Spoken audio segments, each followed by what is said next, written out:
I am unashamed. What about you? Welcome back to Unashamed. I'm back in studio today. I had a brief time in my Southern Lair studio. My crack staff here is trying to get me set up down there. Well, I think we finally got it. Yeah, our crack staff of one. Yeah, one and Josh contributes every once in a while. We were just talking about Maddie. Who's your crack staff? I don't crack know. staff is Al Maddie. acts like he's living in a different society, parallel. I was like, crack staff. Crack staff. Crack staff is Maddie and sometimes Josh. He seems to be the troubleshooter. Josh used to do our podcast, but I was on an adventure. you were? Yeah, it literally was like I was part of a Duck Dynasty episode with no cameras. But I felt that they were there because everything that happened just seemed like a movie. Isn't that something? Yeah. Like some I weekends. think you would only feel that way if you've been on television. Where did you So, you go, Jase? I went to a little place called Nashville, Tennessee. Ah, the I've eastern heard of it. eastern layer for Jase. Something Yeah. happened in Nashville this past weekend. I can't remember. Yeah, what it did. was. It was epic. I was there. No, it was epic. I'm trying to remember. I just remembered what it was. Yeah, Florida won the SEC championship. Yeah, and while that happened, the Florida baseball team got swept by a little place called Tennessee. All the ball fans out there Baseball. cheering, Zach. They're cheering now. So anyway, my son, my remaining single son. Oh, that's right. I was hoping to hear this story. Oh, Al, love is in the air. Oh, I that heard was it. the theme. But the reason I felt Jase, like he's never looked more like you. I saw the picture, and he looks just like you. well, I'm He's a sure little he'll rough. appreciate that. Yeah. Yeah.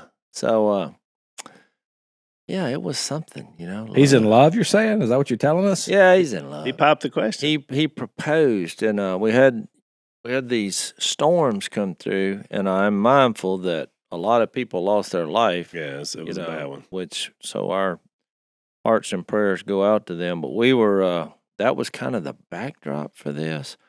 So my place got hit by a tornado a year ago, and it's still not livable. We tried it. No, Cole lives there, but if you're a single guy, it's a camp, I guess. Yeah. Because half of my house is gone, and the other half they've kind of duct taped, and so Missy cleaned it all up, and because the proposal was going to happen there, which Cole was like, hey, he calls his girlfriend. So you knew this was going down. This is We not knew like this that. was going. Everybody knew except his girlfriend. It was a surprise. Her family was coming up from parts unknown. And they knew about it.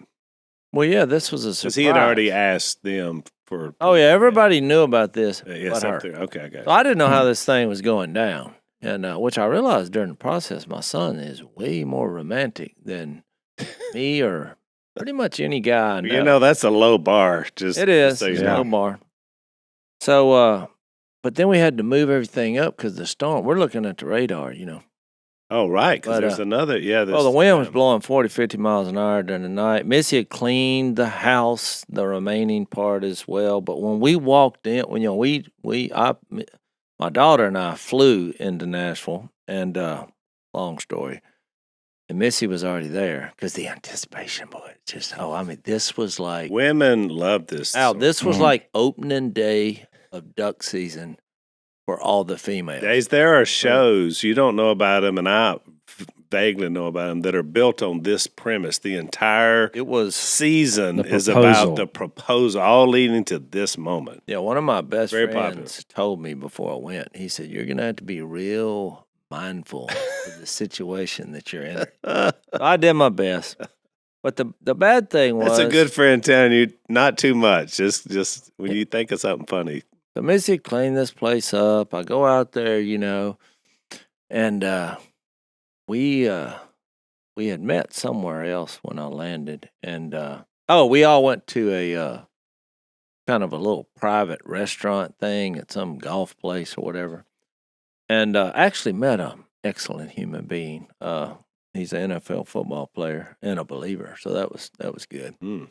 And so, so when we get to our little home, Missy goes in there, opens the first drawer. I'm not sure why she opened the drawer, just right there in the kitchen. And a mouse about 4 inches long just jumped straight up in front of her face. That's why I said it felt like a episode. I mean, how does this happen? Well, Missy doesn't do critters. Because reality TV, that's something you would have killed for to happen naturally. Oh, she just lost it. And I think it was all the drama. And now she's face to face with the beast, which I thought was kind of funny, It's very funny. But I looked around. Not so much to her, but saw a few droppings here and there. I was like, from Missy or the mouse? She said no, from the mouse. I thought you meant she was really so frightened. we have an epidemic. Remember that time I told you the story on this podcast? Well, what's happened is I eradicated that problem in our storage room. Oh, well, with they just with the moved. 2 giant buckets of dead rats. Oh, yeah. I remember that. They just moved over, and now because everything on my hill is gone, all the woods are gone. Every So you're the critter, only structure on the. they've all moved, and it's not just that.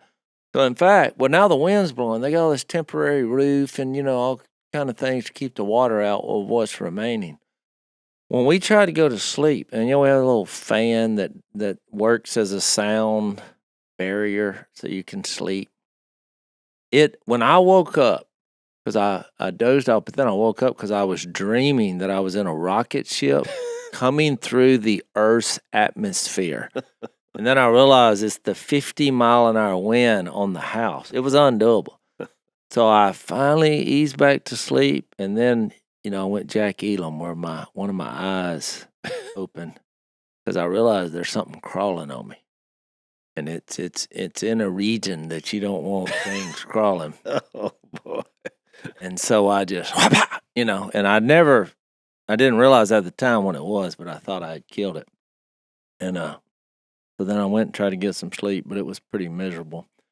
And so the next morning when we got up, which I might have got 2 or 3 hours, Missy got less than that. There was a dead beetle. When I got up, it was just a dead, like a beetle. Yeah.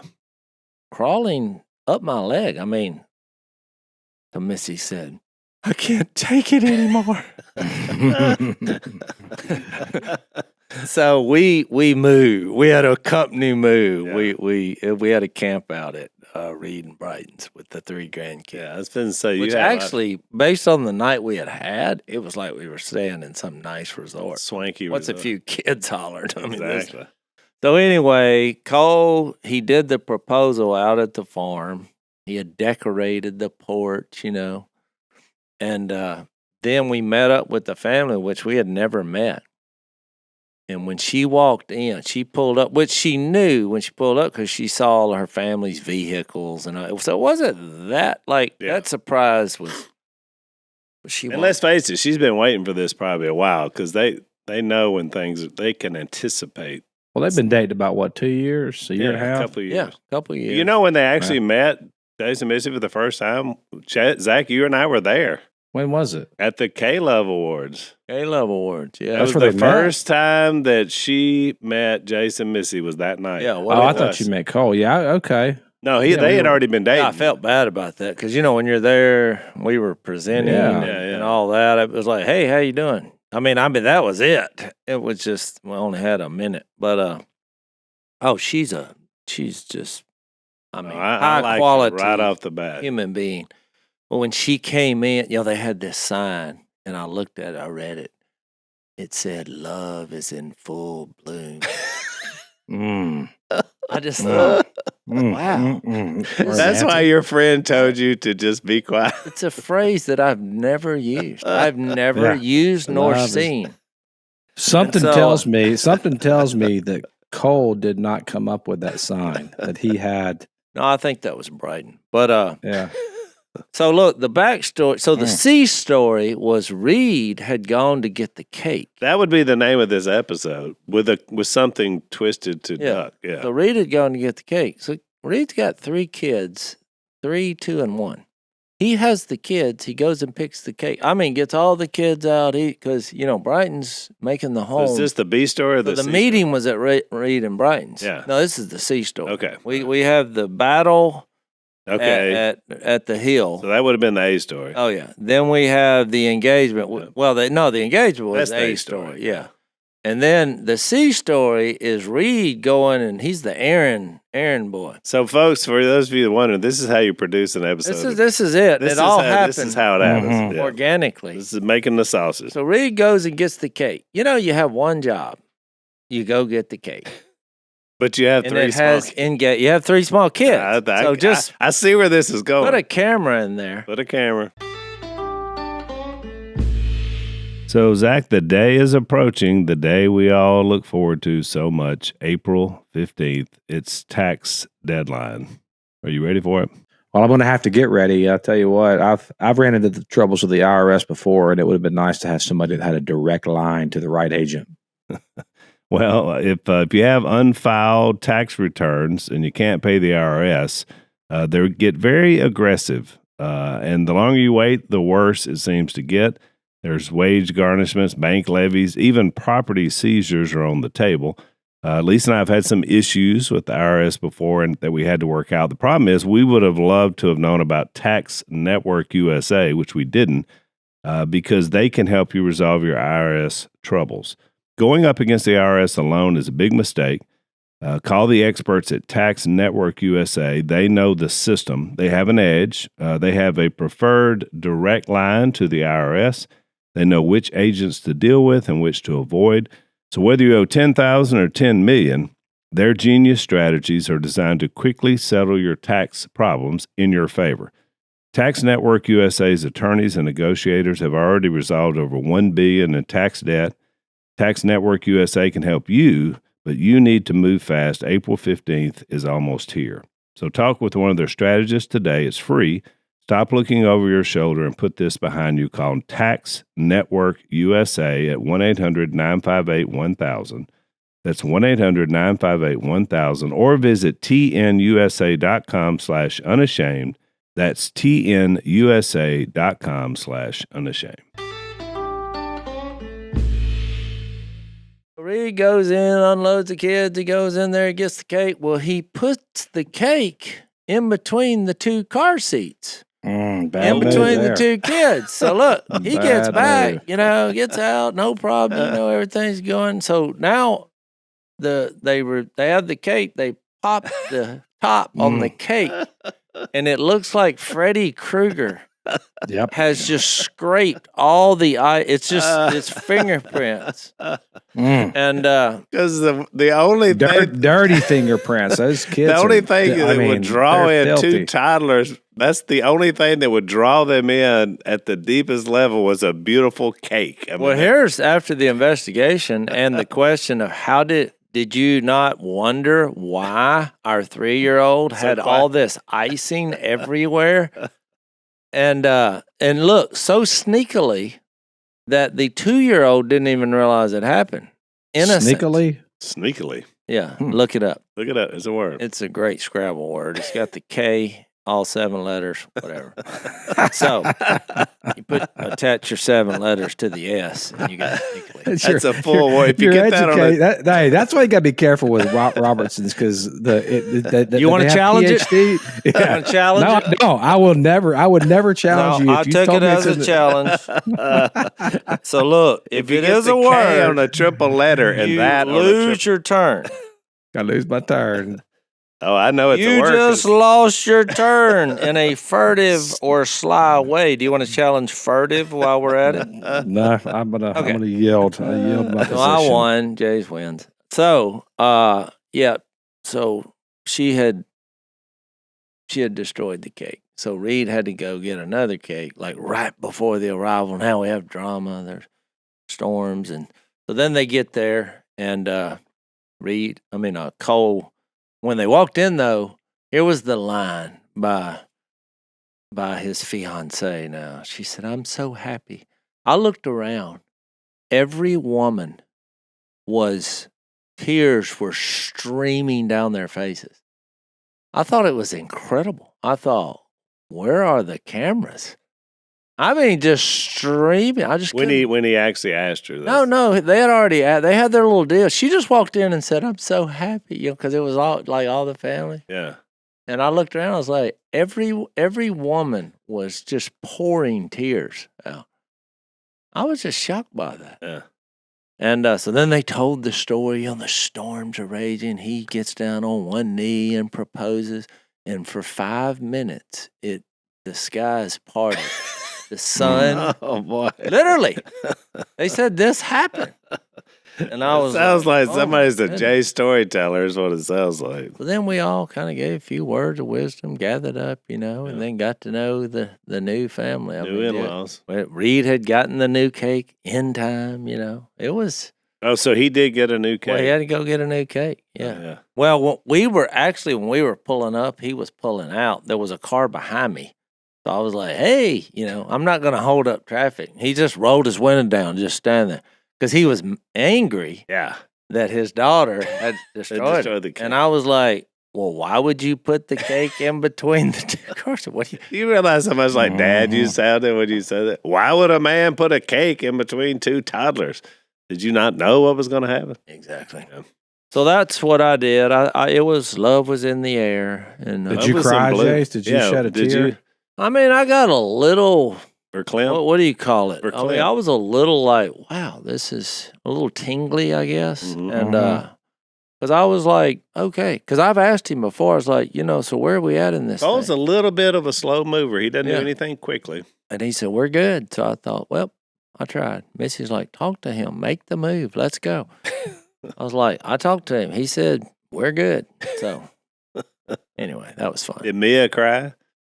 Yeah, they were all crying now. Okay. They all cried. It was incredible. So it just shows you now you see why these shows, Zach, are popular with everything leading up to the big proposal. Of course, those are, I don't know how real those are, but this was the real deal. So this would have been a fantastic episode. It was a nice moment, and we've just, our lives are so busy, and it was just a nice.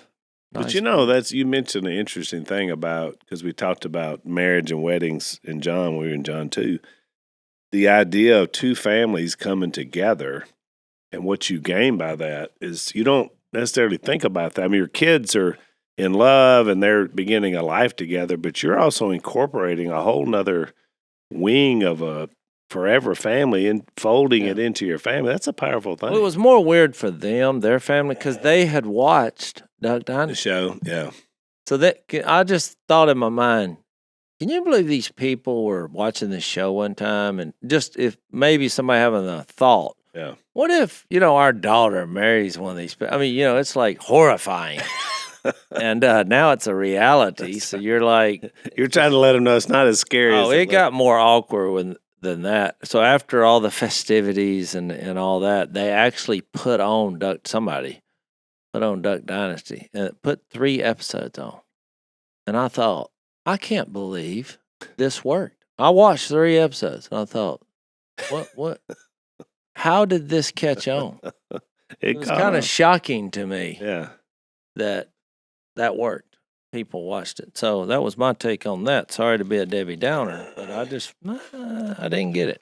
Well, people love it. They do. Zach, did you have anything interesting before we get to our study? Well, I will say Zach, this. By the way, before you tell your story, Jase just mentioned NFL. You told the story about meeting the HUD secretary. Is it Taylor? Secretary Taylor, I think is his name. Turner. Scott Turner, yes. Scott Turner. And you never said anything about that he played in the NFL. Oh, he was a baller. Well, I mean, how do you leave that out of your story? I just saw him do an interview, and he was talking about he played at University of Illinois. He was a wide receiver. He switches his senior year to cornerback and winds up playing for 3 or 4 teams in the NFL at cornerback, which is an incredible story. He incorporates that into the idea of change because he's trying to change the attitude about HUD.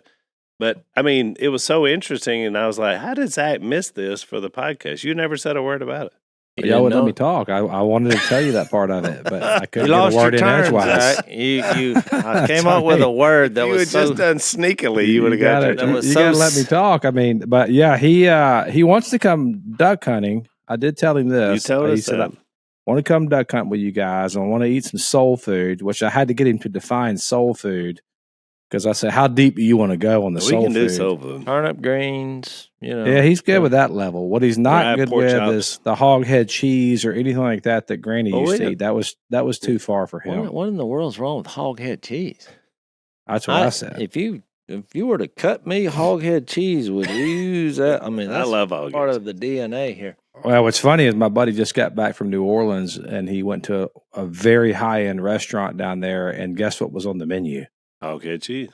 It's now made its way up the upper echelon. All the poor people food that we ate growing up is now It's delicious. delicacies at high-end restaurants. But I said, if you come duck hunting, there's a story of a politician, Dick Cheney, going bird hunting, and he shot somebody in the face. I said, so I have to. Do you duck hunt? He said, no, I've never been, but he does have a Benelli shotgun. So I said, well, we'll have to. I'll clear it with Jase, and there may be. We'll get y'all blind. We'll set y'all up Yeah. about 150 yards from us. Well, you can't do any damage. No, he said y'all. He says, I think he's putting me in the. Yeah, you get to go. I'll be on the You premise. get to go as the secretary. Well, here's the thing I do want to say, though, in all seriousness. I want to tell you guys how thankful I am that the conversation has elevated from a snake-like poop to someone getting engaged. I feel like our cold opens that got started because Maddie told us that now that's one of our more popular episodes ever. I knew it was just because on my way back to Nashville, we drove, and every outhouse, penthouse, townhouse, hen house, everywhere I stopped, that was the number one conversation. I've gotten much I was emails. like, boy, y'all been listening to the podcast, huh? So they want me to tell it again. I was like, go watch the podcast. You got to watch the episode. I'm trying to get home. You can't recreate certain things. You just got to Mm-hmm. listen, which is fantastic. All right, guys, spring is in the air. It's time to get back outside, and I am transforming my fence into a green fence. I don't know if you guys know what a green fence is. You know what that is? I would assume that means you're going to grow some trees. I'm growing some trees. A tree fence. I got the Leland cypress experience happening along the back of my property now. Mm-hmm. And I'm using Fast Growing Trees to get it done. Fast Growing Trees is the biggest online nursery in the U.S. with thousands of different plants and over 2 million happy customers. I'm one of them. Fast Growing Trees offers a wide variety of plants, including fruit trees, privacy trees, which is what I bought, flower trees, shrubs. I mean, they're all tailored to your climate and your space with an easy online ordering process and quick delivery straight to your door. Plus, with their Alive and Thrive guarantee and expert support, your plants will arrive healthy and you'll receive guidance on choosing the right plants and learn how to properly care for them. Big yard, small yard, no yard, doesn't matter. Fast Growing Trees has over 6,000 plants to fit any space, from indoor plants to fruit trees to full-size privacy trees and more. Whether you're looking to add privacy, shade, or natural beauty to your yard, you can talk to a plant expert about your soil type, landscape design, how to take care of your plants, and everything else you need. No green thumb required. This spring, they had the best deals for your yard, up to half off on select plants and other deals. And listeners to our show get 15% off their first purchase when using the code Unashamed at checkout. That's an additional 15% off at fastgrowingtrees.com using the code Unashamed at checkout. Fastgrowingtrees.com, code Unashamed. Now's the perfect time to plant. Use Unashamed to save today. Offer is valid for a limited time. Terms and conditions may apply. Lisa and I were on our way home from Baton Rouge. We got in last night about 11:30, and we stopped and I did a little mini part of my story, how I came to Christ, at a Go Tell Ministries campaign. They had one in Denham Springs, which is just north of Baton Rouge, and it was great. The thing was packed, days, and so I asked me what to introduce me. I said, well, I'm the oldest Robertson, and I love LSU, and that's about all you need to know in a setting like that. And when they said that, the whole crowd just cheered, because we're 10 miles north of Baton Rouge. So I was fired up. I only spoke for 15 minutes, which is not much for me, but it was fantastic. So I know a lot of people probably came to Christ last night, so that was really, really good. Y'all ready to get to John 3? Let's I'm do it. there. All right, so we left off at kind of the tail end of this Nicodemus conversation. I think we're ready to move into the next text. Was there anything else y'all wanted to cover? Well, we never said anything about when he got down and said, "This is the verdict."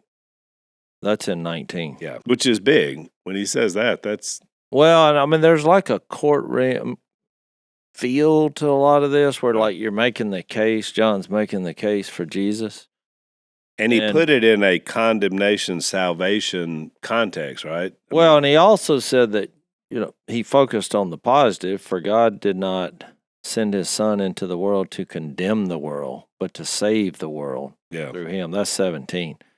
I think that's a key thing to remember. And he says that because in 18 he says, "Whoever does not believe stands condemned already." So the idea is you don't have to condemn the world. The world's already condemned by their sinful Yeah. behavior. Well, it's just God is not mean. He's not a bully. Right. And, a lot of people, when they picture God, they're like, well, he's up there, ready to just wham, Well, it's just, when I was a kid, that's what I thought. Yeah, the I mean- all-seeing eye is just waiting to catch you and zap you. Well, right. Right. So, I did want to mention this before we talked about the verdict, Jase. This phrase that we did back in chapter 1, and I didn't mention it then, the idea of the one and only, or the begotten, is what the King James says, son. The Greek word there is monogenes, mono meaning one, and it means in Greek, it was the eldest. It was the eldest and the only son. So in other words, the eldest son always got a double blessing in the Jewish because he's supposed to take care of the family once the patriarch is gone. He becomes the new patriarch. But he's also the only son. So he's the oldest and the only, which makes him the sole heir of heaven and earth. But So- what about these people, though? Now, I'm going to have to give you an argument. So, because some would say, look, so there's a phrase used in the Old Testament. Zach, feel free to enter this because I'm not sure I know all this. But when it uses the sons of God, so like Genesis 6, the sons of God, Right. I mean, and they use, which they say it's like part of the, Heavenly realm. well, the heavenly divine family, council. like, yeah, the Right. divine council. That was a phrase. They read Psalm 82, Psalm 89. So it's like the spiritual family. And now one of the verses they use to say, so when is his only son, or like maybe there's something unique, Mm-hmm. because they use this Hebrews, this is off the top of my head. But when you said that, that popped into my brain because I think a lot of the spiritual warfare people say, wait a minute. Hebrews 11:17, by faith Abraham, when God tested him, offered Isaac as a sacrifice. He who had received the promise was about to sacrifice his one and only son. But Abraham actually had other sons. Right. And I have But it was his only son with Sarah. And Right. remember, they couldn't have kids. Right. It was... Yeah. So I was just bringing that out.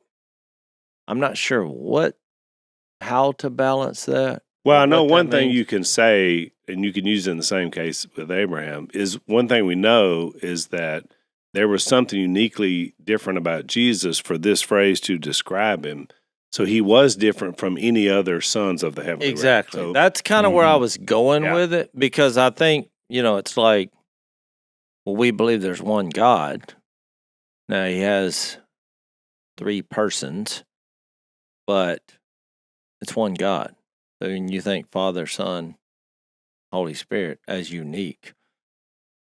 So Zach, what are your thoughts on that? Yeah, I mean that's the Genesis 6 passage. I think, it opens up a whole nother paradigm that I honestly have not grown up thinking about until recently. Mainly because I've read that Michael Heiser book, "Seeing the Unseen Realm." No, that's 2 different books. and you're talking about the sons it's of God, sons of men passage. What right? is the name of that book? The Unseen Realm. The Unseen Realm. Yeah, I haven't Yeah. read it, but I've heard people talk about it. Yeah, it's kind of weird because there's some parts about it. I think he's on to something for sure. I mean, obviously he's a lot smarter than I am, and well studied. But I don't know some of it. I don't know if I would translate, particularly in Genesis chapter 1, verse 26, when he says, "Let us make man in our image. In the image of God, he created them both male and female."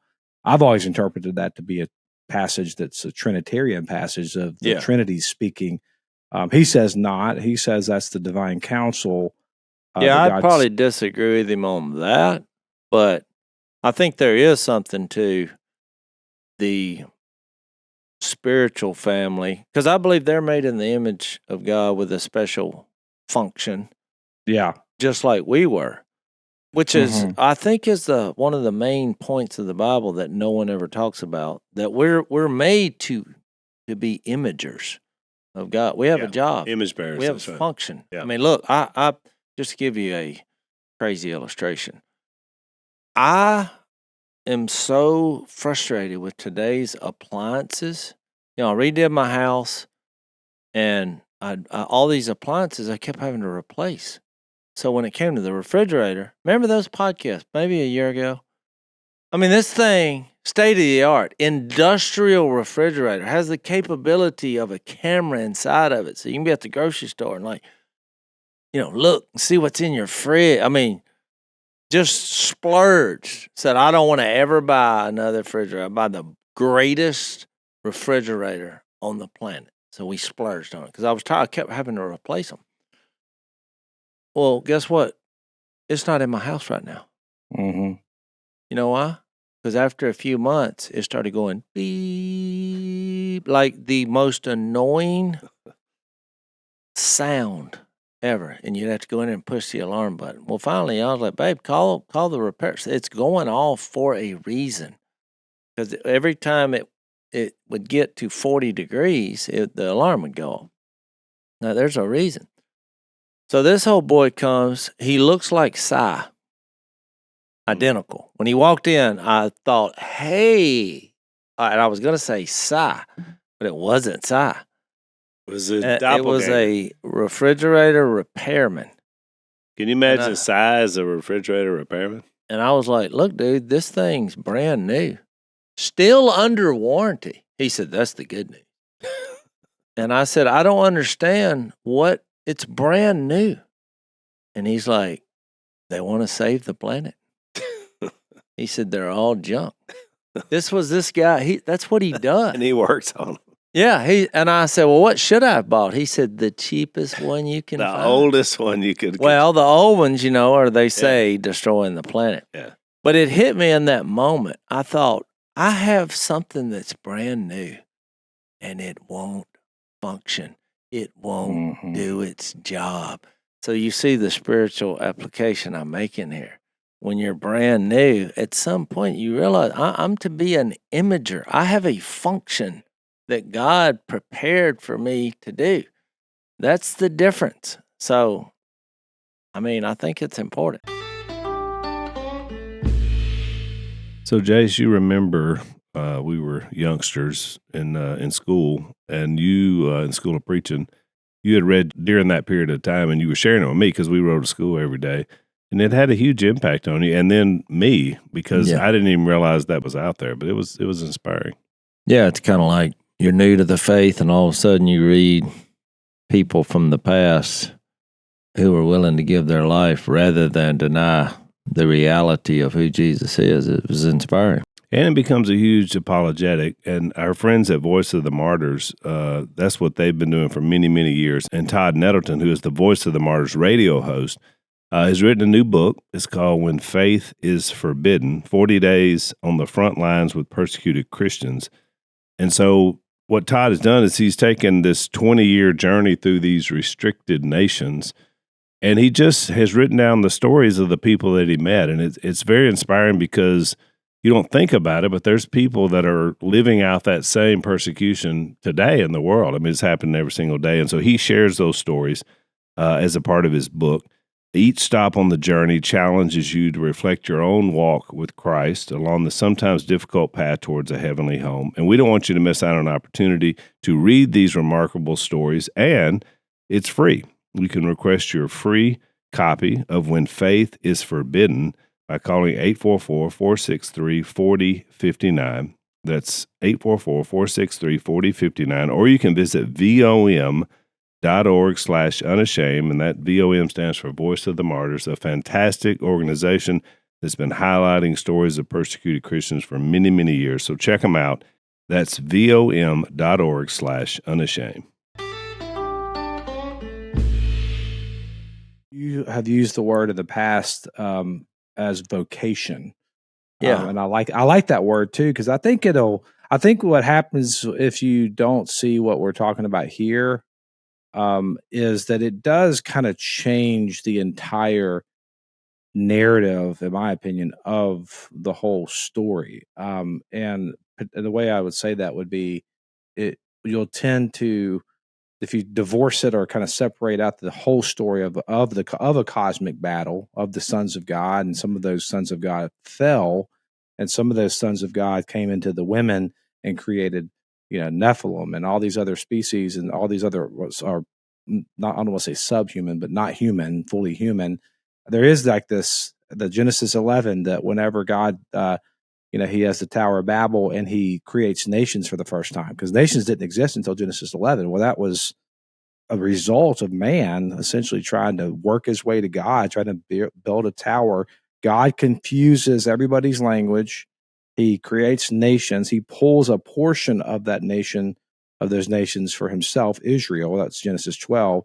And it's like to me, it's like this really beautiful narrative of scripture that God is building out. And there's this battle, but there's also this plan of God to bring his people back to Eden. So it's that Edenic vision. I love all that. I think that's the picture of the kingdom. And if you kind of divorce that out, you'll end up reading a lot of the New Testament, and you'll just see a piece of it. And you'll say, like, you get to like the book of Romans, and you read everything through the lens of what's called soteriology, meaning salvation. Like, what do I got to do to be saved? What do I got to do? Am I saved? Am I saved? And they become this obsession with being saved. And you almost forget, like, wait, what do I? Like, God's calling us into an interactive life with him. And like, it's more than just getting saved from, going to hell. I mean, like, the Bible is way more than that. The story is way more than that. So I think it does matter to have this discussion. I think it has a lot of implications on how we read the rest of Scripture. Yeah. And I mean, to go back to our point, I think the difference in the Son of God is all these other sons of God, if you want to use that phrase, because it is translated. It's in there a lot. Yeah. They were created, and Jesus was the one doing the creating. I mean, you say, well, what about when he became flesh? Well, he became flesh. He's versatile. Exactly. But he is the creator, which is why I think John makes that point when he says, through him, John 1:3, all things were made. Without him, nothing was made that has been made. But I do think there is a heavenly host. There's another phrase that's there. And I think they had a choice just like we do. And so. And they weren't light. Light that creates light. I mean, Jesus was that same text in John 1, and he brings it up again here. I like that idea. You brought up the idea of verdict.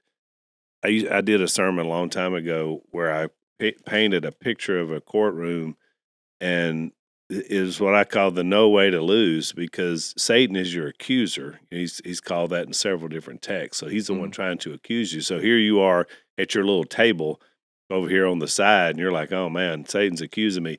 But your defense attorney, your advocate, is Jesus. Because he, that's in 1 John. So all these different pictures of him. He's also, though, your star witness, because he's a witness that you now are in him. So he's on the stand for you. But you look up at where the judge sits, and there's the Father is the ultimate judge, but he says he's brought this Son to save the world. So he's even your judge. And then you look over the jury box, and there's 12 Jesuses over there. It's like, there's no way you lose in this courtroom of Satan, because Jesus is every phase of your representation. And so I just love the idea that the verdict is in. Yeah, it's a really... Yeah, I heard a guy say at one time, like, Jesus is the judge, and he's sitting behind the podium or the pulpit, and he's like, how do you plea? And then he literally stands up, and he goes and he walks around and sits by the defendant, which would be me, and he says, my client pleads not guilty He walks back up to the judge seat. By what grounds? When it comes back, it's like same guy going back and forth. It's like, man, we're in kind of great shape, that Jesus is all of it, And there's several verses I don't have in front of me but there are verses that show every step of that. If you put Acts 17 says he's going to judge the world, right? Exactly. And then there's other verses that say he mediates for us, and there's other verses that talk about he advocates for us. There's I was just making the point that, I mean, when you look at the sons of God and the Son of God, I mean, to me, it's like God loves family. He has a celestial family with jobs to do, and he has a human family, and same thing. Yeah, I mean, we are to image our Creator, but that's why there's a lot of obscure passages that we never read. I was just looking back. I was trying to find this in 1 Kings 22. I wouldn't use this as a morning devo, but if you just want to say, there's this weird conversation about these kings trying to consult with prophets to see, if God is in their favor or what to do. And just to give you a thumbnail of it, I was actually talking about this with my assistant on my events. And she was like, "That's in the Bible?" I was like, "Yeah." And it's 1 Kings 22, and this king Jehoshaphat, he was like wanting to get a prophecy, but and I'll just pick it up in verse 18. But he says, "The king of Israel said to Jehoshaphat, didn't I tell you that he never prophesies anything good about me, but only bad?" Which is funny. They're like, let's see what the Lord's prophet. And he's like, "I don't want to get him because every time he tells me something, there's nothing good about me." And then this, how am I going to say that? Micaiah, continue. This is 19. "Therefore, hear the word of the Lord." And watch what he says. "I saw the Lord sitting on his throne with all the host of heaven." Here's the heavenly host, "standing around him on his right and on his left," which Revelation uses the same kind of imagery. "And the Lord said, who will entice Ahab into attacking Ramoth Gilead and going to his death there?" So the Lord's like wanting to take Ahab out here. But he's like, it's not like God doesn't know what's going on, but he uses this, if you want to use Zach's word, counsel, for a conversation of these spirits. And look, one suggested this and another that. So it's like some kind of heavenly conversation, which they have a job to do, we're assuming, with humans and I guess from a distance. But so finally a spirit came forward. Now this is this vision of the heavenly hosts that this fella is describing. "Stood before the Lord and said, well, I'll entice him." And by what means, the Lord asked. "I will go out and be a lying spirit in the mouths of all his prophets," he said. Now you're thinking right here, what? But watch what he says. "You will succeed in enticing him," said the Lord. "Go and do it." So the Lord put a lying spirit in the mouths of all those prophets of yours. The Lord has decreed disaster for you. So basically, the story goes, they go out and say, "Hey, the Lord said, go down here and you're good." That's what his but it wasn't true. Right. I mean, there's so many things but just the idea that this story comes up is just because we've never seen the heavenly hosts and, these sons of God, but we're familiar with angels. And I mean, there's a whole spiritual world out there, especially when you get to books like Ephesians that says, our struggle's not against flesh and blood, but the rulers, the powers, the authorities, spiritual forces of evil in the heavenly realms. So it is a thing. Yeah. But what is unique about Jesus is he is, in essence, God becoming a human. Well, you know the saying, guys, the only two things in life that are certain are death. You know the other one? Taxes. And taxes. Death and taxes. Well, now there's a third one. There's a third certainty. If you're with Verizon, AT&T, T-Mobile, any of the big guys, you could be saving a fortune every month by switching to Pure Talk. That's right, Pure Talk, our sponsor. It's my cell phone company. I use them. They're cutting the fat from the wireless industry. For just $25 a month, you can get unlimited talk, text, and 5 gigs of data on America's most dependable 5G network. And listen to this. The average family of 4 saves over $1,000 a year when they switch to Pure Talk. That's real money back in your pocket. With Pure Talk's U.S. customer service team, you can switch hassle-free in as little as 10 minutes.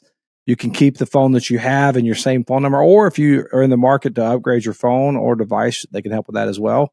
Switching's easy. I know because I did it, and now I'm a proud Pure Talk customer. I love Pure Talk because, 1, I save money. 2, I don't drop my calls. And 3, this is a company that supports veterans. They're working to end veteran suicide and eliminate veteran debt.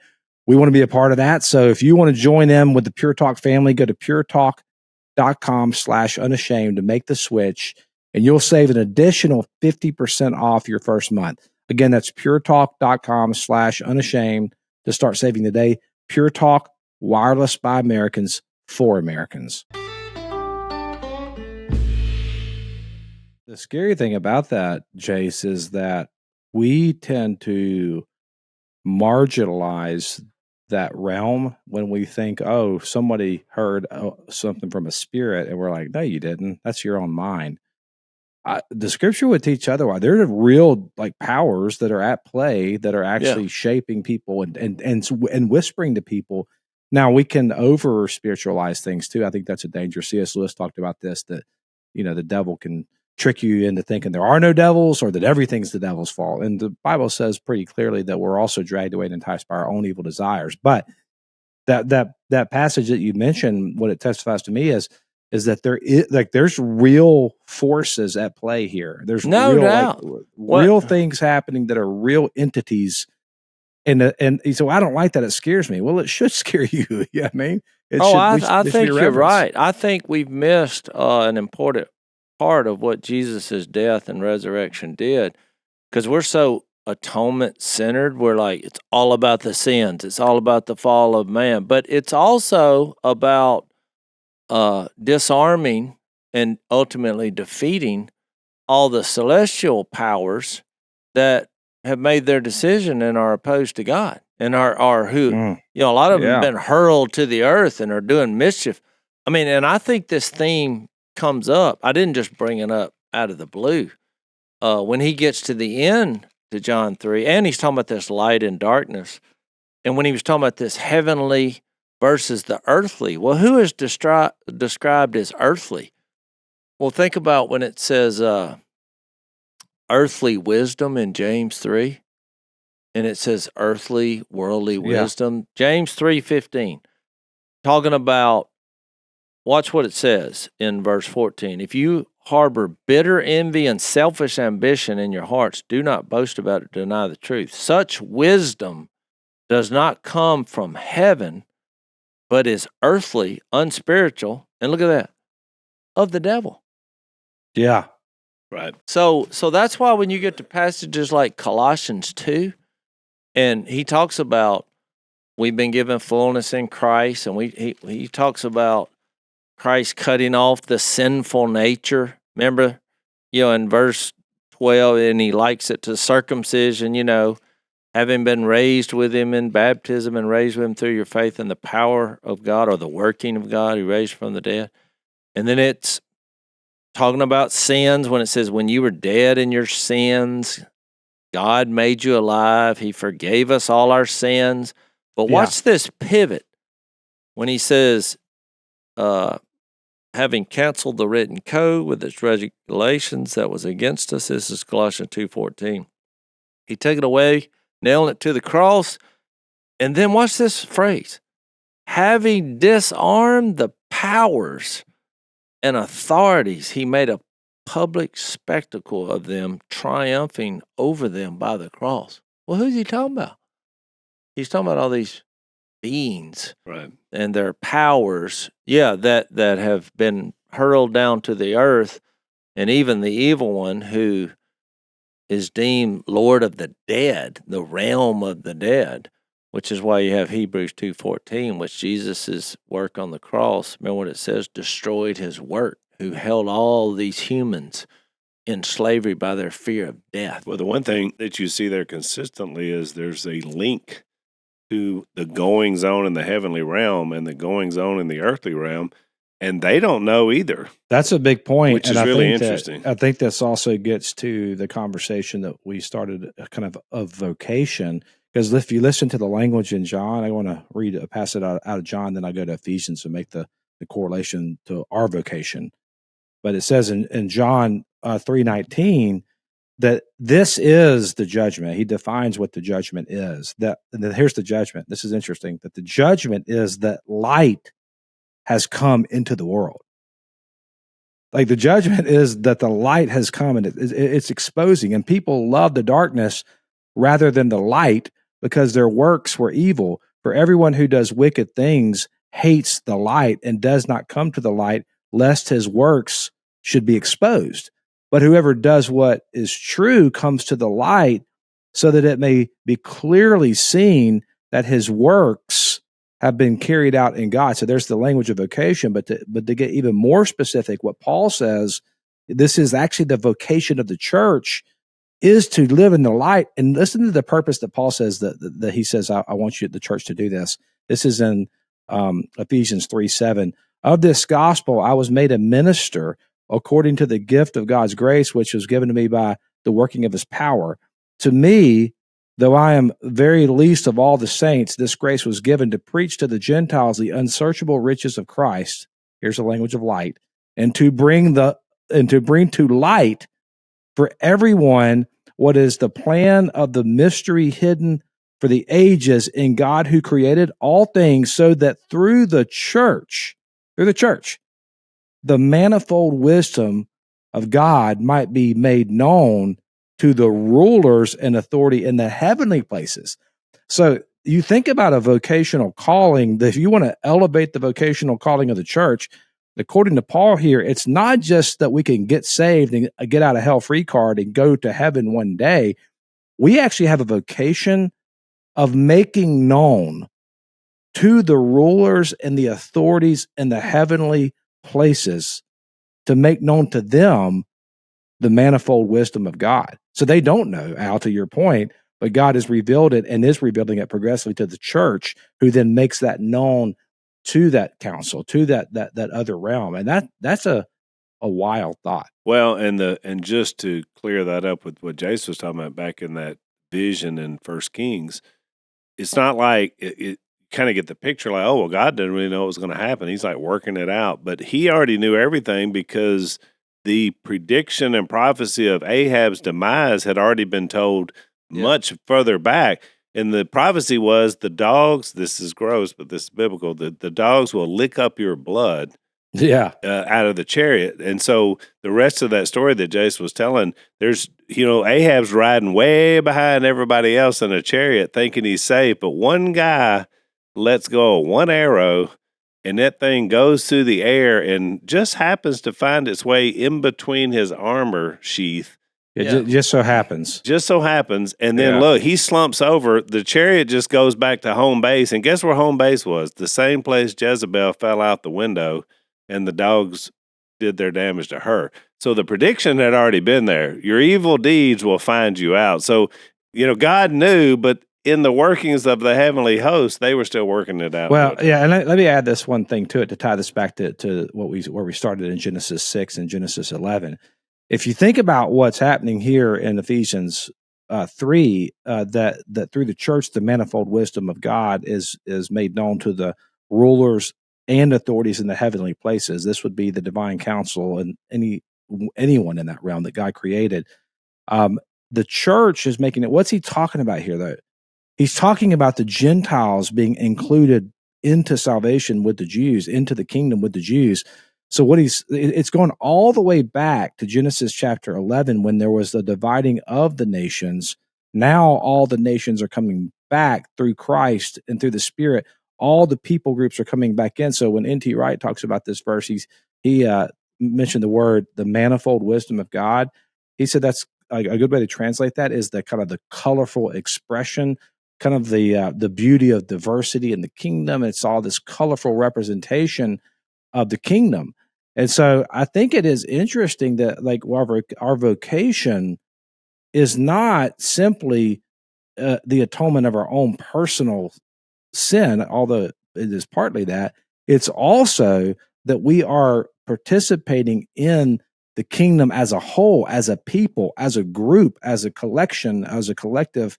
We're this is happening together, and so we get to participate in something bigger than ourselves. And I think that's so beautiful to think that God has invited us into His story in such a profound way. Yeah, that's what I was going to say. At the end of the day, it goes back about God being relational, which is why He is three-dimensional. When you trace that back and say, okay, God wanted to use other beings, He is relational. He creates them in the celestial world and in the human world, and He uses those relationships to help promote His image. That's right. And so, I mean, that's why Jesus came. That's why He's saying this. He didn't come to condemn the world, but to save it. And this results in God dwelling with other beings in a loving relationship. And we talk about the eternal life experience. We always relate it to each other in resurrected bodies. But one of the benefits is going to be we're going to get to meet all these beings. Exactly. That's going to be pretty. That's going to take up, a lot of our exciting times of eternity, just meeting these other beings. So, all right, we're out of time. We'll pick it up next time on Unashamed. Thanks for listening to the Unashamed podcast. Help us out by leaving a rating and review on Apple Podcasts. And don't miss an episode by subscribing on YouTube. And be sure to click the little bell and choose all notifications to watch every episode.